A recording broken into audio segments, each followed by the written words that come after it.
ॐ भद्रं कर्णेभिः शृणुयाम देवाः भद्रं पश्येमाक्षभिर्यजत्राः स्थिरैरङ्गैस्तुष्टवांसस्तनूभिः व्यशेम देवहितं यदायुः स्वस्ति न इन्द्रो वृद्धश्रवा स्वस्ति न पूषा विश्ववेदाः स्वस्ति नस्तार्क्ष्यो अरिष्टनेमि स्वस्ति नो बृहस्पतिर्दधातु। ओम शांति शांति शांति। प्रश्नोपनिषद में द्वितीय प्रश्न कल हम लोगों ने पढ़ना शुरू किया था कल ही। तो पहला प्रश्न जो है वो अपर विद्या के बारे में हुआ। ये सारी प्रजा कहाँ से आती है, ये प्रश्न था। और जवाब में एक मिथुन के द्वारा ये सब उत्पन्न होता है, ये बताया। और ये मिथुनात्मक जो है प्रजापति, यानी इस पूरी दुनिया के मूल में भगवान का जो सृष्टि का यंत्र है, उसको प्रजापति कहो, उसको मिथुन कहा है। जिसमें कि सब्जेक्ट ऑब्जेक्ट डिवीजन है, विषय विषय विभाग है। और वहां से सारी प्रजा उत्पन्न होती है। और वहां पर पहुंचा कैसे जाता है, तो जो केवल कर्म करते हुआ नहीं पहुंचते, वो पितृलोक में जाकर के वापिस आते हैं। जो खराब आदमी है, तो उनके बारे में बात नहीं होती है। शास्त्र के पास वो लोग नहीं आते हैं। शास्त्र के पास दो ही प्रकार के लोग आते हैं, याद रखिए। जो पुनर्जन्म पर विश्वास रखते हैं, आत्मा के स्वरूप का पता नहीं है, आत्मा के स्वरूप को सोचते भी नहीं है, परंतु शरीर से अलग कोई आत्मा है, नहीं तो पुनर्जन्म का सवाल ही नहीं आता है। शरीर से अलग कोई आत्मा है, उसका स्वरूप हमें नहीं मालूम, पर मरने के बाद हमारा लाइफ कंटिन्यू हो रहा है, अच्छी जगह कहीं जाएंगे, यही लोग शास्त्र के पास आते हैं। और दूसरे जो होते हैं वो, ये हमको इस तरह का कुछ भी नहीं चाहिए, जो नित्य है, जो परमानेंट है, हमारा जो स्वरूप है वो ही चाहिए। ऐसे दो प्रकार के लोग शास्त्र के पास आते हैं। तो जो पहले लोग हैं, उनको हम कहते हैं अपर विद्या विषय वाले। अब ये जो छह साधक थे, ये तो पर ब्रह्म को चाह रहे थे, किंतु अलग अलग स्टेजेस पर थे। और ये एक के बाद एक प्रश्न मिल करके आखिरी में ब्रह्म ज्ञान का सभी को मिल जाएगा लाभ, वो लाभ छह ही लोगों को मिलेगा। प्रश्न जो है एक एक स्टेज का पूछा जा रहा है हमारी उन्नति के लिए। उपनिषद जो है वो हमारी उन्नति के लिए है। और इसलिए इसमें अपर विद्या जो मुंडक उपनिषद में खाली इंडिकेट की थी, इसमें उसका सफल बताना है। और इसमें सभी आता है, जो कर्म करते हैं वो भी वेदों ने सिखाया हुआ ही कर्म होता है। वेदों ने सिखाया हुआ अच्छा कर्म करके पितृलोक में जाते हैं। और वेदों में जो अच्छा कर्म सिखाया है, उसके साथ सगुण ब्रह्म विषयक विद्या भी सिखाई है। वो सगुण ब्रह्म विषयक विद्या का पालन करते हुए जो कर्म करते हैं अच्छा, या बिना कर्म किए हुए केवल मानसिक जोर पर उस विद्या के प्रभाव से वो ब्रह्मलोक तक जाते हैं, ये वर्णन पहले प्रश्न में हुआ है। अभी सारे एक प्रकार से बाहर का हो गया सारा। बाहर की कमाई हो गई हम लोगों की, ये नेक्स्ट लाइफ की कमाई हो गई। किंतु यहाँ जो हम लोग जी रहे हैं, इसके अंदर की खबर ये दूसरे मंत्र में पूछी जा रही है। कि हम देखते हैं कि हमारा ये शरीर है, अब ये शरीर के अंदर क्या है, कैसे हम जीते रहते हैं, ये सब सवाल, भीतर के सवाल, ये दूसरे प्रश्न में पूछे जा रहे हैं। अतः एनम भार्गवो वैदर्भी पप्रच्छ। जो विदर्भ देश का है हुआ भृगु वंशज भार्गव था, उसने पूछा, भगवन हे भगवान, कति एव देवा प्रजा विधारयन्ते। प्रजा माने हम लोग जो उत्पन्न हो गए वो प्रजा, हम हमारे लिए लोग, कि हम हमें अंदर कितने देवता, देवा बहुवचन, यानी कौन लोग हैं हमारे अंदर चेतनवान। चेतनवान होना चाहिए। कौन चेतनवान है हमारे अंदर, जो हमारा शरीर धारण करते हैं। नहीं तो शरीर तो बिखर जाएगा, तो मैटर है, मैटर का कॉम्बिनेशन है, कभी टूट के बिखर जाएगा। जैसे कि हिंदी में कहा किसी ने, कबीरदास जी ने, नौ द्वारे का पिंजरा तामे पंछी पवन, रहत अचंबा जानिए गए अचंबा कौन। नौ दरवाजों का पिंजरा है, खुला हुआ, नौ दरवाजे खुले हुए, और इसमें पक्षी कौन है, पवन, हवा। वो रहता है, ये बड़ा अचंबा है, चला गया तो क्या अचंबा है। ऐसी हाल है हमारी। तो तो इसलिए धारण किस शक्ति के द्वारा होता है, कौन सी चीजें इसको धारण किए हुए रहती है। तत्र एतत् प्रकाशयन्ते, और हमको कौन देवताओं का पता चल रहा है। प्रकाशयन्ते माने अब हम हैं, हम देखते हैं सुनते हैं, तो ये भी तो हम है ना। हमें खाली जिंदे ही तो नहीं रहते, हम देखते हैं सुनते हैं, तो कितने प्रकार से हम अपने आप को रिवील करते हैं। ये कौन चीज है जो हमको रिवील कराती है, जो हमको प्रकाशित करती है। का पुनः ऐशाम वरिष्ठ थी, परंतु ये सब डिपेंडेंट किस पर है, किसके होने पर ये सारा रहता है, किसके न होने पर कुछ नहीं रहता है। मूल कौन है, कौन लोग हमारे धारण करते हैं, कौन लोग अपने को प्रकाशित करते हैं, और इन सब में मुख्य कौन है जिसके रहने पर ये सब होता है, जिसके अंदर रहने पर नहीं होता। ये प्रश्न है भीतर का हमारे। साइंस कहाँ इन लोगों को सोचता है, तो दूसरे लोगों को चीरफाड़ करके बायोलॉजी में सोचता है कहाँ से क्या आया, कहाँ से क्या आया, क्या शक्तियां इसको भीतर में। खैर, तो आचार्य हमको समझा रहे हैं, प्राणो आत्ता प्रजापति ऋचि उत्तम। प्राण जो है वही सब्जेक्ट है, वही प्रजापति है। प्रजापति तो सभी कुछ है, प्राण भी वही है, रही भी हुई है। पर यहाँ विशेषता जो सब्जेक्ट है, जो विज्ञानवान है, जो कॉन्शियस चेतन है, वही विषय है भोग करने वाला, और वही है प्रजापति। ये बोल दिया गया है। तस्य प्रजापतित्वम आतृत्वम च अस्मिन् शरीरे अवधारयितव्यम। वो जो प्राण है, सूर्य में, आदित्य में, हजारों जगह इसको बताया, किंतु इस शरीर में उसकी धारणा करना है कि यहाँ पर वो कहाँ है। उसका प्रजापति तो यहाँ बताना है हमको, और उसका जो विषयीपन है, अतृत्वम, खाने वाला, वो भी इसी शरीर में अगर हम धारण कर लेंगे, तो हमको बाहर कहीं ढूंढने की जरूरत नहीं पड़ेगी। भगवान को भी हम अपने अंदर ही पालेंगे। इसलिए सारी चीजें अब अंदर लाई जा रही है। इति अयम प्रश्न आरभ्य थे, इसके लिए यह प्रश्न है। अथ अनंतरम, मैंने पहला प्रश्न का जवाब सेटिस्फैक्टरी जो पूरी रूप से मिल गया, उनका तो मैं पूरा जवाब दूंगा अगर जानता हूँ तो अगर जानता हूँ ये उनकी एक नम्रता भी थी, या कहो कि क्या प्रश्न पूछ रहे हैं, का पता नहीं, इसलिए तो इसलिए अच्छी तरह पूरा जवाब दे दिया। तब ये सवाल आता है, प्रजापति ने पूरी दुनिया बनाई हम समझ गए, प्रजापति सब दुनिया बन गया ये हम समझ गए, प्रजापति ने अपने आप को विषय और विषय विभाजित कर लिया हम समझ गए, उसमें जो विषय है उसमें प्रजापति का विशेष प्रकाश है। तो इसलिए ये अब हमें हमारे शरीर में उसको कहाँ ढूंढेंगे, कैसे मिलेगा, क्या है उसका स्वरूप, ये देखना है।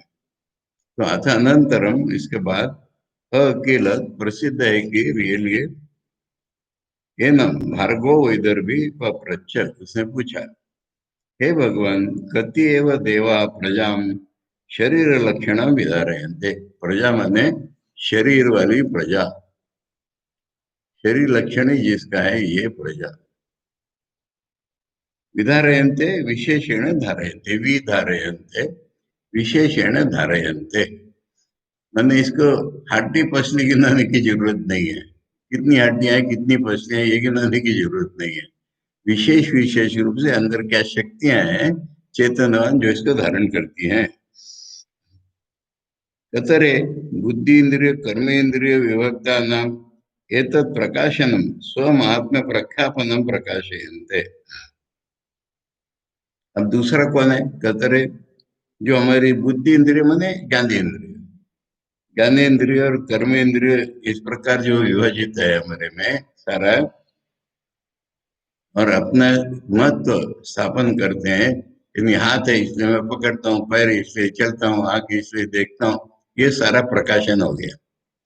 तो ये जो करते हैं ये सारे कौन है ये, कोसो पुनरेशम वरिष्ठ प्रधान कार्य करण लक्षणानाम इति।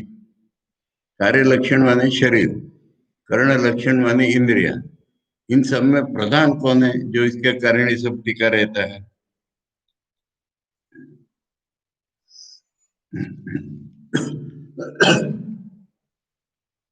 अब ये जवाब मिलेगा पिपलत का, जैसा प्रश्न जैसा प्रश्न पूछने वाला उसको भीतर ले जा करके वही सब बताएंगे।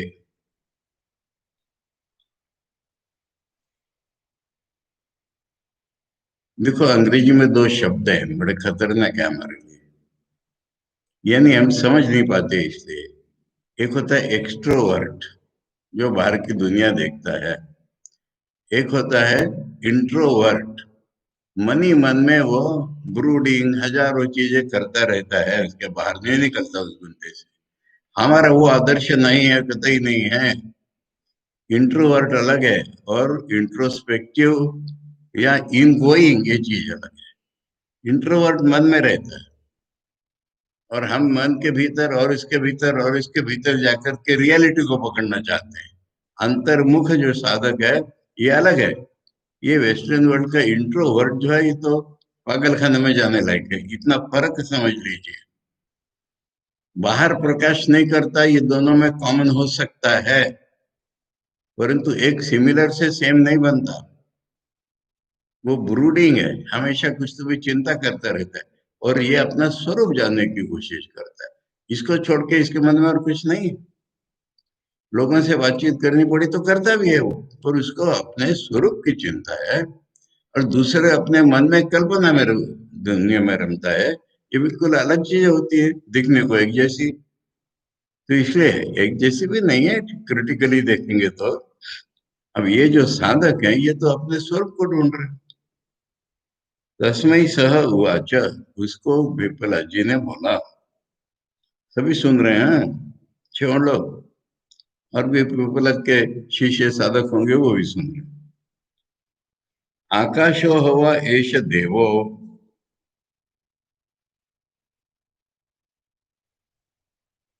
पहला जो है ना, प्रति देवा हाँ है, परंतु पहला एक देव बोल करके फिर बाकी बोल रहे हैं। आकाश, मंत्र पढ़ लें पूरा।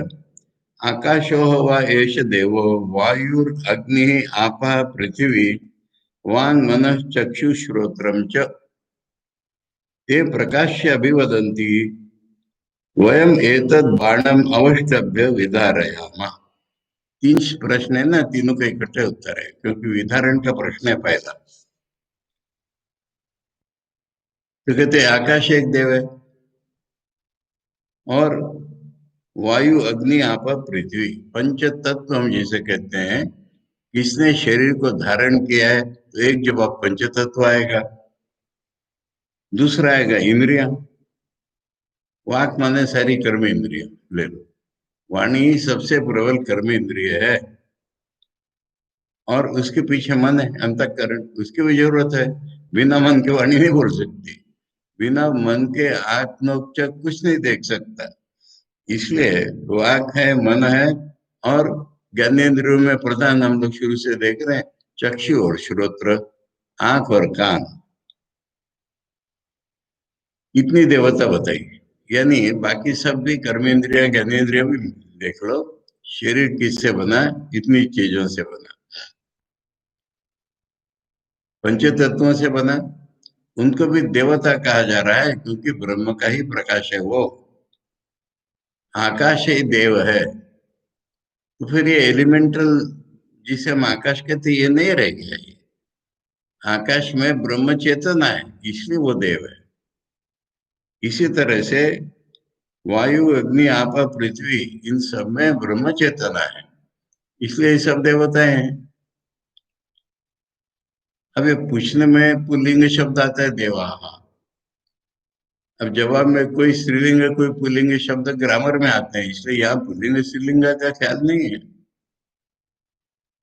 और ये इंद्रिया और ये मन, कर्मेंद्रिया, मन, ज्ञानेन्द्रिय, ऐसा क्रम है बताने का।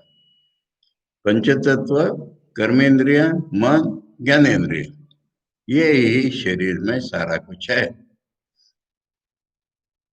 ते प्रकाश्य अभिवदंती,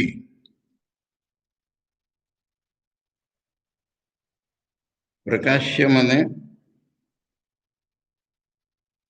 प्रकाश्य, अपने को प्रकाशित करते हुए। अपना असर्ट करते हुए, मैं हूं मैं हूं मैं हूं, ऐसा कहते हुए अभिवदंती, वो कह रहे हैं, डिबेट कर रहे हैं। वही हम लोग इस बाण को, बाण माने ये पिंड जो है ना, शरीर, इसको कह दिया बाण। अवष्टभ्य इसको पकड़ करके विदारयामा धारण करते हैं। हमको अब डिटरमिन करना है ना, कौन सा महान है इनमें, कौन सा विशेष है, ये हमको डिटरमिन करना है। इसलिए एक झगड़ा लगा दिया इनका, पहले डिबेट करा दिया। डिबेट करके प्रात्यक्षिक करके पता चलेगा कि कौन महान है। ये पूरा ही वेदांत धर्म जो है ना, बड़ा प्रात्यक्षिक होता है, प्रैक्टिकल पूरा, बिल्कुल करके देख लो।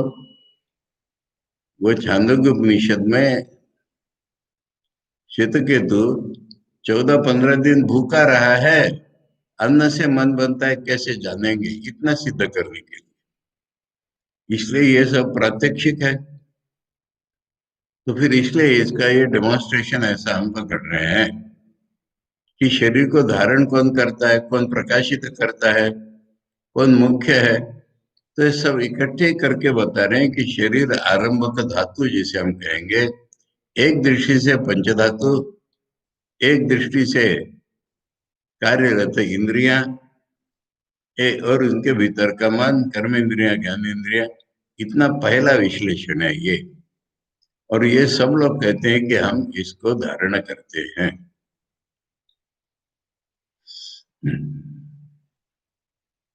अब यहाँ पर एक सवाल समझाने लायक है।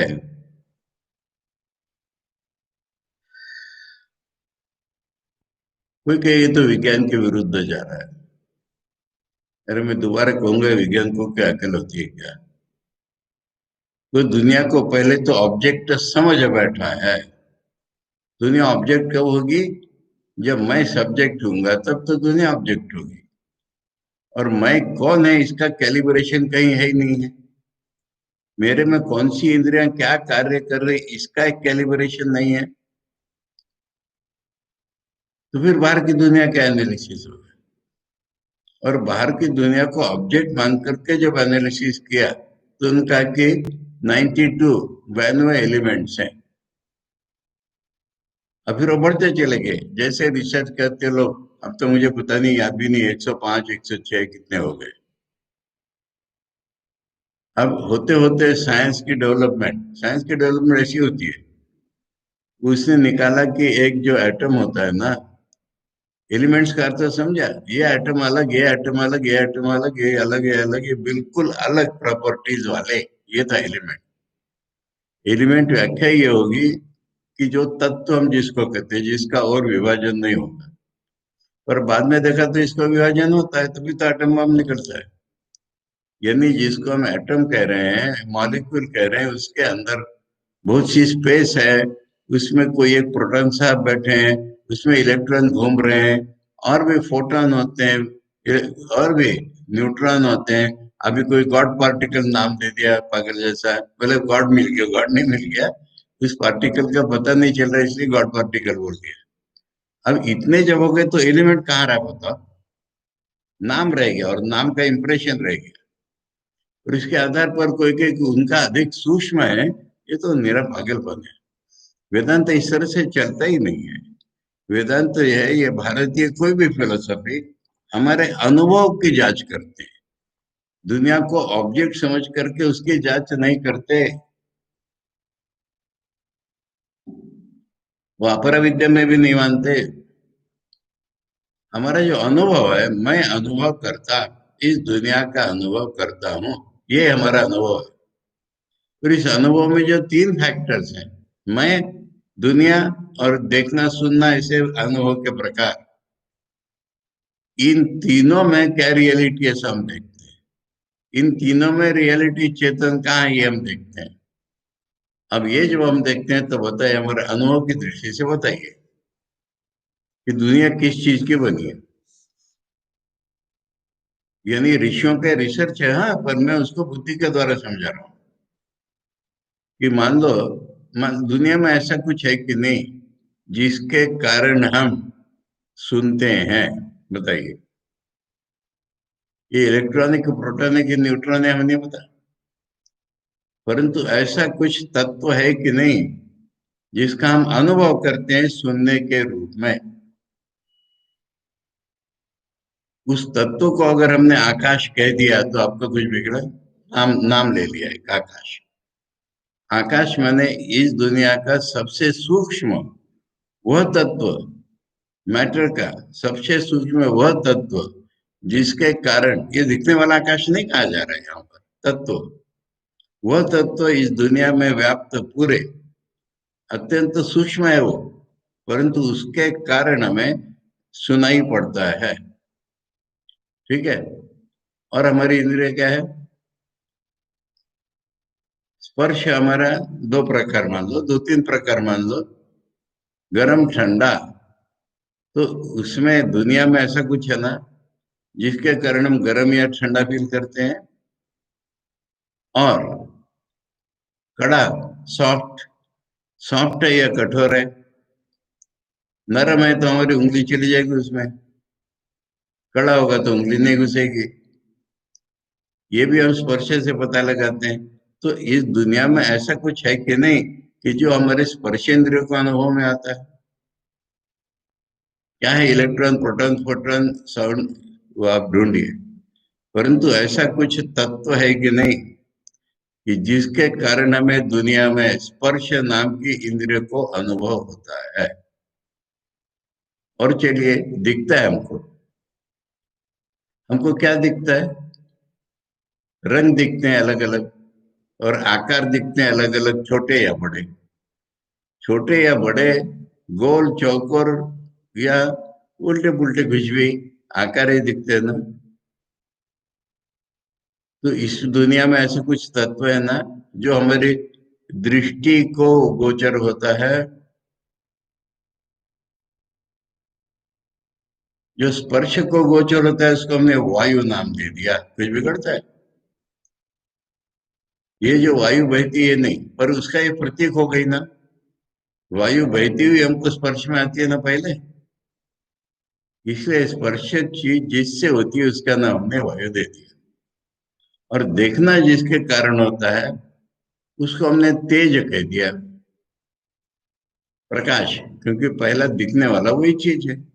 आकाश का हमको दिखता नहीं, आकाश, आकाश दिखता है हमको नीला और गोल, ये आकाश नहीं होता। हमारी दृष्टि की रेंज होती है खाली। इसी तरह से हवा किसी ने देखी नहीं आज तक। हवा से चलती है चीजें वो देखते हैं, हवा का स्पर्श पता चलता है बस। अब देखते हैं तो फिर वो प्रकाश होता है। उसको हम प्रकाश कह लो, तेज कह लो, सूर्य कह लो, अग्नि कह लो, यही तो अलग अलग नाम यहाँ पर हमको मिले। पर ऐसा कुछ तत्व है जो हमारे आंखों में प्रकाशित होता है। और जीभ को स्वाद मिलता है। आंखों से जो प्रकाशित होता है उसके मैंने इतने सारे नाम बता दिए, तेज है वगैरह। अब जीभ को जिसके कारण स्वाद मिलता है वो रस है, उसको हमने जल तत्व कह दिया। ये पानी नहीं, जल नाम का तत्व।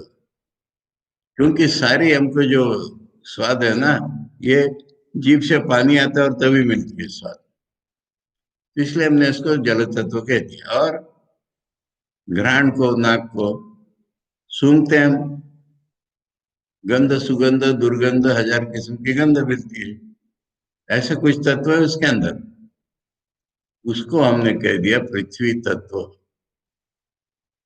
ठीक है। इससे अलग क्या अनुभव था हमको बताइए? अगर हमारी कोई और इंद्रिय होती तो दुनिया ही बदल जाती हमारी, बिल्कुल।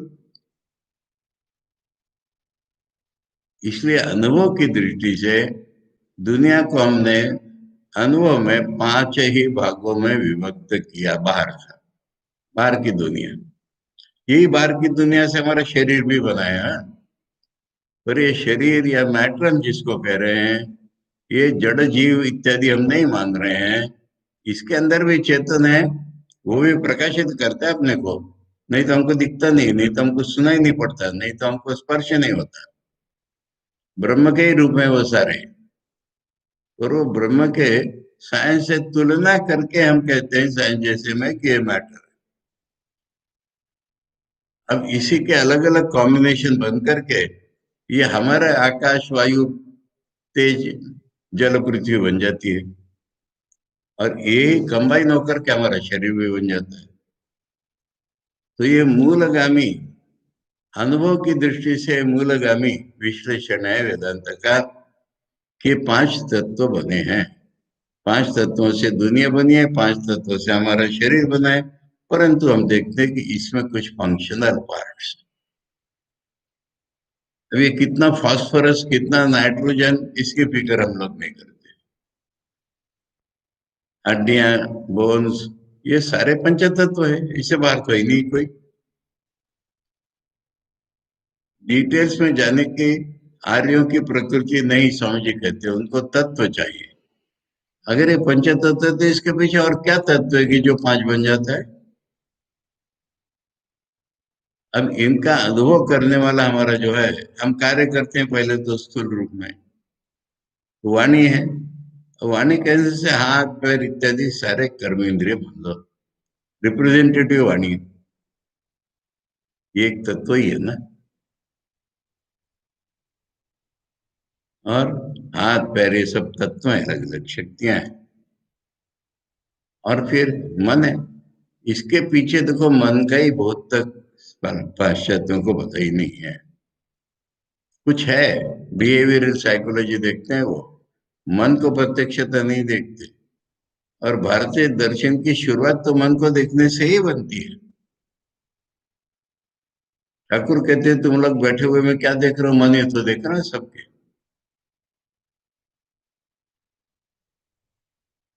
और फिर हमारे ये जो देखने के इंस्ट्रूमेंट्स बताए ना पांच, यानी पांच अनुभव में आने वाली चीजें, पांच अनुभव करने वाली चीजें, ये तो अलग अलग हो गई ना। तो पांच जो अनुभव करने वाली चीजें उनमें प्रधान हमने कान और आंख बोल दिया। ये विश्लेषण अधिक सूक्ष्म है कि साइंस का विश्लेषण, बताइए। इसमें सब्जेक्ट की चिंता न करते हुए ऑब्जेक्ट को देख रहे हैं। खैर, तो इसलिए ये दूसरे प्रश्न में भीतर ही जाकर के प्रजा कैसे उत्पन्न होती है, इसने क्या किया उसने क्या किया, वो सब छोड़ दिया। वो हो गया, छोड़ दिया मैंने। अब हम देखने लगे प्राणियों को। अब ये प्राणी है, इसको एक को पकड़ा हमने, अपने आप को, और अपने आप को पकड़ के इसके भीतर क्या क्या है हमें समझाइए, ये प्रश्न है। फिर ऐसा कोई तत्व होगा मूल कि जिसके रहने पर सब है, जिसके न रहने पर नहीं है, ऐसा ये प्रश्न है। और यही है पांच, इसलिए ये जवाब है।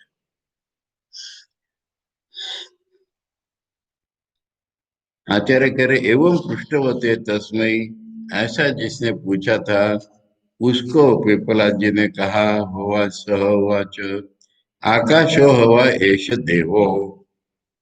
एक नाम लेकर के कि आकाश ये देव है, अलग अलग बताने के लिए। वायु अग्नि आपा पृथ्वी एतानी पंच महाभूतानी। महाभूत माने पूरे इसमें जो एलिमेंटल है वो सूक्ष्म, जो बाद में स्थूल बन जाएंगे वो पांच महाभूत। शरीर आरंभ करनी, और जो जिनसे शरीर बनता है पांच भूतों से।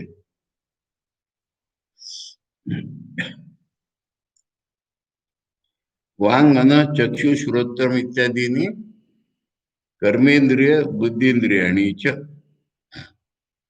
कर्मेंद्रिय मन और ज्ञानेन्द्रिय, ये सारा कार्य लक्षण करण लक्षणाश्च ते देवा। कार्य लक्षण माने शरीर को बनाने वाले पंचतत्व, करण लक्षण उसमें फंक्शनल पार्ट्स, ये देवा है, सारी देवा है। सारे देवा इसलिए कि सारो ब्रह्म के प्रकाश। आत्मनो महात्म्यम प्रकाश्य, अपना बड़प्पन बताते हुए अभिवदंती, बातचीत नहीं करते, स्पर्धमाना हम श्रेष्ठता, ये अपनी श्रेष्ठता की बताने के लिए कॉम्पीट कर रहे हैं, इसलिए अपनी अपनी बात कह रहे हैं। प्रथम वदंती क्या कह रहे हैं, वयम एतद बाणम, बाणम माने कार्य करण संघातम। ये जो एक भानुमति का कुंभा जोड़ा, शरीर और उसके फंक्शनल पार्ट्स, अवष्टभ्य।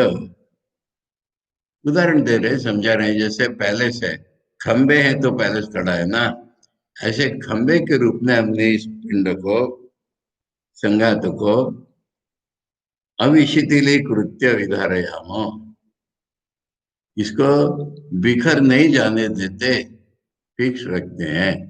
खंबे नहीं होंगे तो छत वगैरह सब गिर जाएगी ना, तो इस तरह से हम इसको बिखरने नहीं देते, ये इस तरह से हम इसको धारण करते हैं। सब मिलके ही कर रहे हैं अभी तो, पर मैं कर रहे हैं वो। स्वामी का नाम हमको एक कल्पना दी है, विषय कल्पना नहीं, उनका दर्शन है वो। अब ये सीमेंट है, ये ईट पे ईट रखी है हमने, सीमेंट से चिपका दी है। समझे, कहते सीमेंट से नहीं चिपकी है वो। हमारे ऊपर प्यार है उन ईंटों में कि इसमें मनुष्य को रहना है, इसलिए वो अपने अपनी जगह पे स्थिर है। नहीं, सबको जब हम चेतन रूप में देखते हैं ना, तो इस प्रकार देखते हैं।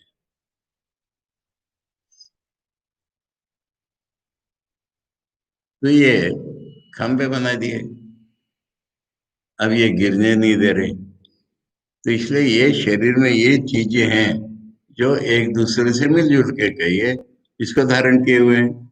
विस्पष्टम धारयामा, हर एक शब्द का अर्थ विधारयामा शब्द है, इसलिए स्पष्ट रूप से धारण कर रहे हैं। मया है वो एक है ना। अब हम लोग तो कह रहे हैं वो, किंतु मैं कह रहे हैं, मेरे अकेले से ही ये संगा तो ध्रियते, ये कॉम्बिनेशन पकड़ा हुआ है, इति एकैकस्य अभिप्राय। ये समझने की बात है हमारे, क्योंकि कॉम्पीट कर रहे हैं जब, तो हम लोग करके नहीं कह रहे हैं, मैं कोई हम कह रहे होंगे, हम धारण करते, हम धारण करते, हम धारण करते। इसलिए बच्चे भी जब झगड़ा करते हैं तो मैं का हम हो जाता है, प्लूरल नहीं होता, बहुवचन नहीं होता है। अपना इम्पोर्टेंस जब बताते हैं तो मैं के बदले में हम कहते हैं। इस तरह से वो कह रहे हैं कि हम धारण करते हैं, हम धारण करते हैं, ऐसा वो डिबेट करने लगे। अब एक का नाम ही नहीं आया अभी तक, अब आएगा वो। तान वरिष्ठा प्राणा उवाच मां मोहम उपपद्य ताम, मां मोहम, हम्म,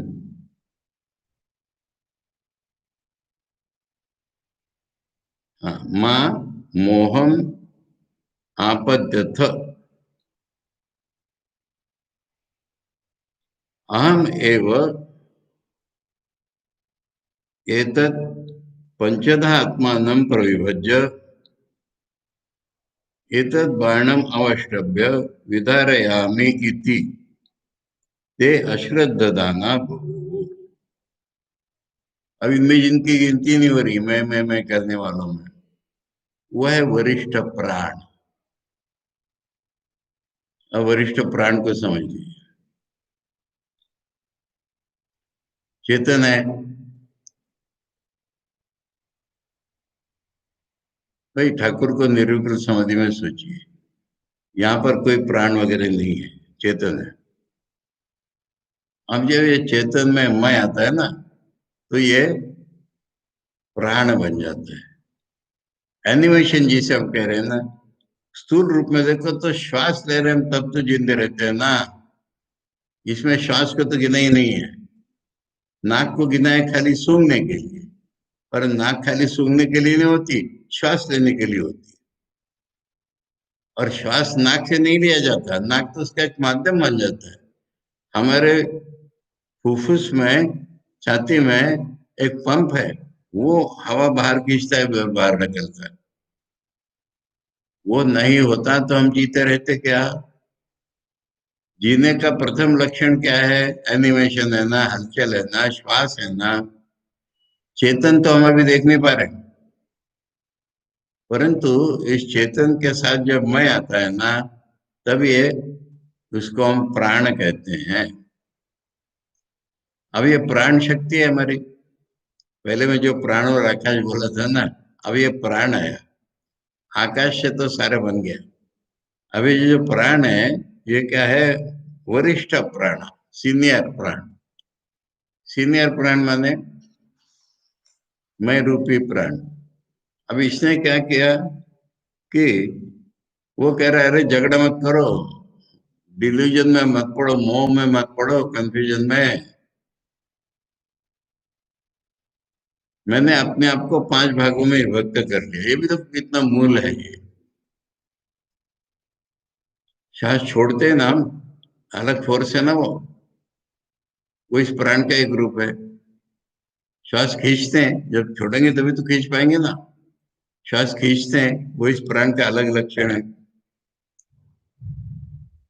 अच्छा, रक्त को देखो, रक्त को हृदय में से पूरे शरीर के आखिरी बिंदु तक पहुंचाना और वापस बुलाना, ये कितना जोरदार चल रहा है। भगवान की बनाई हुई कला है। तो ये भी उसी प्राण का एक विभाग है, एनर्जी का। यानी ऐसा पंप किया, हवा पंप किया अलग, रक्त को ऐसा पंप किया, बिल्कुल सूक्ष्म सूक्ष्म नाड़ियों में विभाजित होते होते होते शरीर के बिल्कुल नखुन तक, अंत भाग तक पहुंच गया। और खाली पहुंच गया नहीं, बुला लिया उसको वापिस। क्योंकि जब वहां तक पहुंचता है ना, तभी हमारा शरीर जिंदा रहता है। अब ये पहुंचते पहुंचते अपना काम करते करते कार्बन सब जगह से सोख लेता है। तो फिर ये कलुषित हो जाता है। कलुषित रहेगा, काला दाग पड़ जाएगा कहीं पर। काला दाग मैंने कार्बन जमा हो गई वहां पर, सारा शरीर रुक जाएगा, मर जाएगा आदमी। उस काले दाग को रहने नहीं दे बिल्कुल। तो वापिस खींचता है पूरे शरीर में से। और जब वो फिर से छाती में आ जाता है, तभी जो हवा हमने ली, वो हवा में छोड़ देता है अपने आप को कार्बन। हवा उसके द्वारा कार्बन खींच लेती है और कार्बन डाइऑक्साइड के रूप में बाहर निकल जाता है। तब फ्रेश हवा आती है ऑक्सीजन के रूप में। उससे वो रक्त शुद्ध हो जाता है। ये काम कौन करता है सब? बाहर से आके कोई कर रहा है? इंजीनियर। तो प्राण का एक फंक्शन है। एक फंक्शन है श्वास को छोड़ना, एक है पास श्वास को लेना, एक फंक्शन है पूरे शरीर में फैला करके वापस लाना। इसका नाम है व्यायाम। और हम अन्न खाते हैं, कितने किस्म का अन्न खाते हैं, पंचभूतों का बना हुआ। अब उसमें शरीर को बनाना है हमारे, चमड़ी बनाना है। चमड़ी दो किस्म की है, भीतर की चमड़ी बैक, और बाहर की चमड़ी जो स्पर्श का करती है।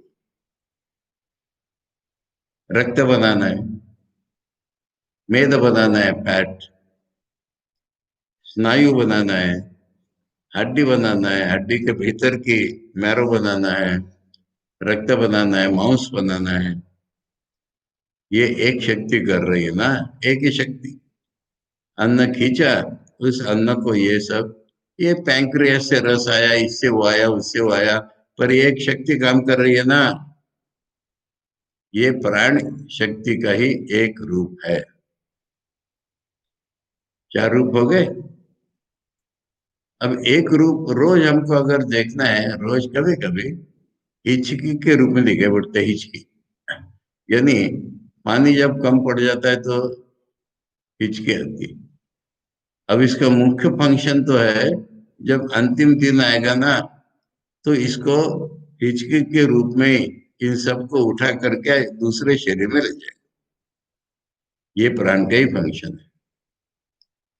तो मुख्य प्राण जो है, वो कह रहा है मैं अपने आप को 5 भागों में विभक्त करके पंचदा आत्मानम प्रविभज्य, 5 रूप से अपने आप को विभाजित करके एतद बाणम अवश्यक, ये जो संगत है, इसको पकड़ करके विधारयामी, विशेष रूप से धारण करता हूं इति। ते अश्रद्ध दाना भुभु। अब सब एक्सपेरिमेंटल प्रैक्टिकल होना चाहिए ना। तो इसलिए वो लोग जो थे, कौन? ये पंचभूत और कर्मेंद्रिय, मन, ज्ञानेन्द्रिय, इन लोगों ने माना ही नहीं उसको। वो सब मैं कर रहे थे, मैं करता हूँ, मैं करता हूँ, मैं करता हूँ, मैं करता हूँ। अब प्राण ने कहा कि अरे मोह में मत पड़ो, मैं अपने आप को 5 भागों में डिवाइड करके इसको रखता हूँ, फिर तुम लोग फंक्शन करते हो तो बात की बात है। अगर अंदर का डाइजेशन ही ना हो तो कितने दिन चलेगा बताइए?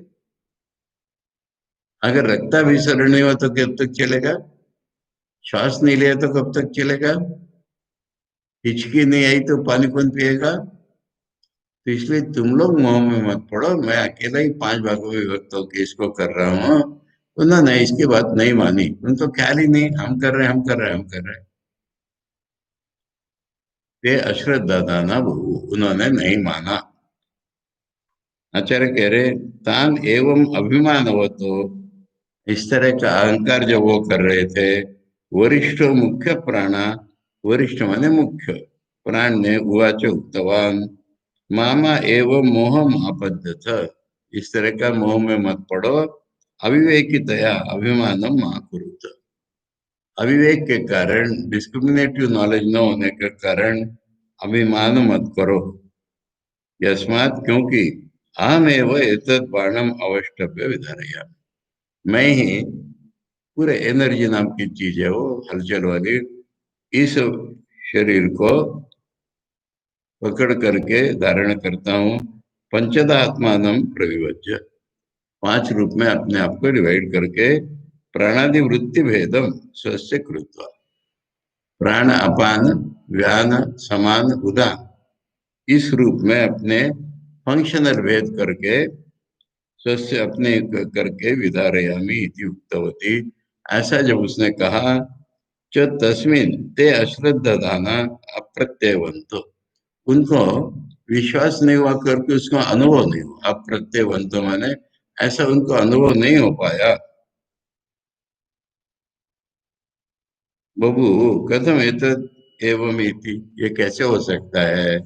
उनको इसका अनुभव नहीं हुआ तो कैसे हो सकता है? नहीं माना उन्होंने।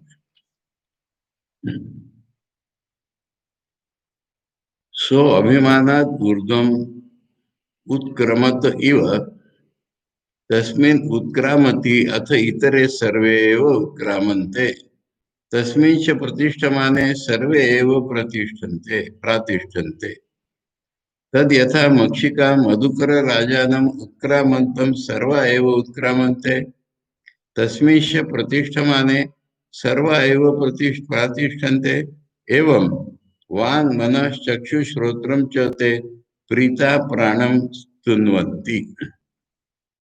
कहानी बहुत सी बता दी इसमें। उसने अभिमान से, यानी अपनापन बताने के लिए श्रेष्ठता, वो चला जाने लगा, चला जाने को उन्मुख हुआ, चला जाएगा ऐसा हुआ, उत्क्रामंत इव, मानो चला जाएगा। अब वो जैसे जाने लगा, सारे के सारे उखड़ गए और निकल जाने लगे। फिर वो नहीं गया, बैठ गया तो सारे बैठ गए, काम करने लगे। जब प्राण ही शरीर में नहीं रहेगा तो कुछ भी नहीं रहेगा, प्राण रहा तो सारे लगे करने लगे। इसका एक उदाहरण दे रहे बाहर में, ये जो मधुमक्खी होती है ना, इनके राज्य में ऐसा होता है, एक्चुअली मधुमक्खी का होती है पर इसमें मधुकर राज आ गया उसको, ठीक है, कहने की बात। यानी ये ऊपर उड़ती है, डार्विन का ये सेक्सुअल सिलेक्शन का एक प्रकार है। क्या है कि एक मक्खी जो रानी मक्खी है ना, इसको राजा मक्खी का है, ये ऊपर उठती है। अब सारे लोग ऊपर उठते हैं, क्यों? उसको सेक करना है इसलिए।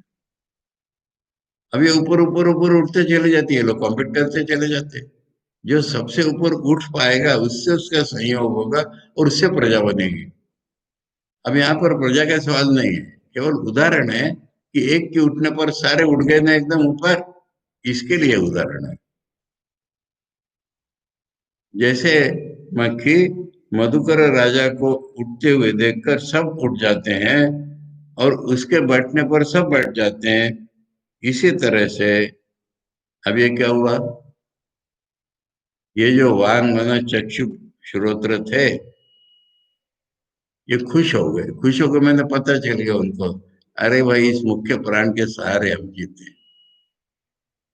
अब उसकी वो स्तुति करने लगे, प्राणम स्तुवंती, प्राण की स्तुति करने लगे। मान लिया उन्होंने प्रत्यक्ष करके देख लिया, मान लिया, और मान के उसकी स्तुति करने लगे।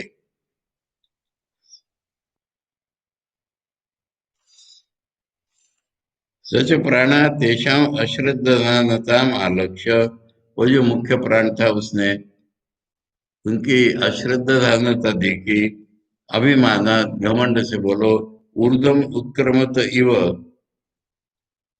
इदम उत्क्रांतवान इव, मैंने मानो उठने लगा, सर्वशात, सर्वशात मैंने गुस्से से, ये लोग मानते नहीं मुझे, मैं चला जाता हूँ करके उठने लगा। ये कहानी, इसका वर्णन देख लो।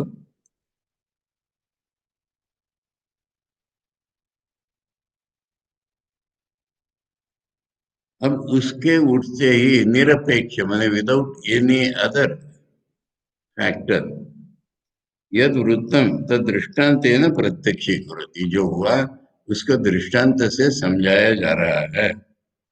तस्मिन् उत्क्रामति सती, जब वो उठने को हुआ, अथ अनंतरम, तुरंत ही, एव इतरे सर्वे एव प्राणा, अनंतर मैंने बाद में नहीं होता, simultaneously at that very moment, एव इतरे सर्वे एव प्राणा चक्षुरादया उत्क्रामंत उच्चक्रमे, ये सारे के सारे उखड़ गए, उठने लगे। तस्मिंच प्राणे प्रतिष्ठमाने, जब वो बैठ गया, तूष्णीम भवती अनुक्रामती सती, वो संतुष्ट होकर बैठ गया, तो ये सारे भी सर्वे एव प्रतिष्ठन्ते तूष्णीम व्यवस्थिता बभूवन, वो भी अपने अपनी जगह बैठ गए। तत् तत्र यथा लोके, उदाहरण, मक्षिका मधुकरा, मक्षिका, मक्खिया माने भौरे, स्वराजानम मधुकर राजानम उत्क्रामंतम प्रति सर्वा एव उत्क्रामन्ते, तस्मिन् च प्रतिष्ठमाने सर्वा एव प्रतिष्ठन्ते प्रतिष्ठन्ति, ये जैसा उदाहरण है, यथा अयम दृष्टांत एवं वहां मन चक्षु श्रोत्रम च इत्यादयः ते उत्सृज्य अश्रद्धनानताम बुद्ध्वा प्राण महात्म्यम, पहले नहीं मान रहे थे, अब प्राण का महात्म्य पता चल गया उनका, प्रीता प्राणम सुनवंती, ये सुनवंती संस्कृत में स्तुवंती हो जाएगा।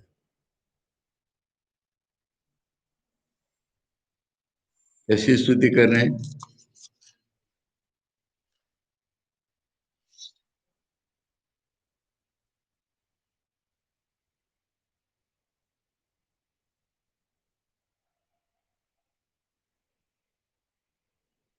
एषो अग्निस्तपति, एष सूर्य, एष पर्जन्यो भगवान, एष वायु, एष पृथ्वी रईर्देव सदसच्चामृतम च यत्,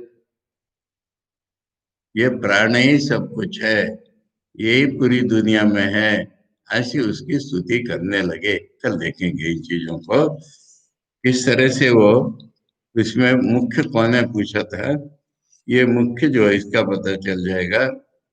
और अब ये प्राण कौन है, पूरी दुनिया का सोचो, हिरण्यगर्भ। ब्रह्म में जब मैं हूं ये भाव उत्पन्न होता है, उसका मन बन जाता है, तब ये इससे सृष्टि निकलती है। ये जो रूप है उसका, यही तो मुख्य प्राण के रूप में हमारे में है। इसलिए उसकी महिमा पूरे इस दूसरे मंत्र के जवाब में गाई है, और उससे उसका एक लक्षण बताया जाएगा कि वो अपने लिए काम नहीं कर रहा है, दुनिया के लिए कर रहा है। मुख्य प्राण खाली श्वास लेने के लिए नहीं चल रहा है, ये जो आंख कान नाक शरीर को बचा के रखने के लिए कर रहा है, ये उसका लक्षण है। आंख तो खाली देखने का काम करती है, आंख नहीं रही तो क्या होगा, अंधा भी रहता है। परंतु प्राण नहीं रहती तो कुछ रहता ही नहीं है, ना शरीर में ना दुनिया में। इसलिए वो मुख्य प्राण ही हम सबको रखता है, और क्या क्या करता है, धारण करता है प्रकाशित करता है और मुख्य है। ये ही दूसरे मंत्र का जवाब कल पूरा पढ़ लेंगे। ओम भद्रं कर्णेभिः शृणुयाम देवाः भद्रं पश्येमाक्षभिर्यजत्राः स्थिरैरङ्गैस्तुष्टवांसस्तनूभिः व्यशेम देवहितं यदायुः स्वस्ति न इन्द्रो वृद्धश्रवा स्वस्ति न पूषा विश्ववेदा स्वस्ति नस्तार्क्ष्यो अरिष्टनेमि स्वस्ति नो बृहस्पतिर्ददातु। ओम शांति शांति शांति। हरि ओम तत्सत। श्री रामकृष्णार्पणमस्तु।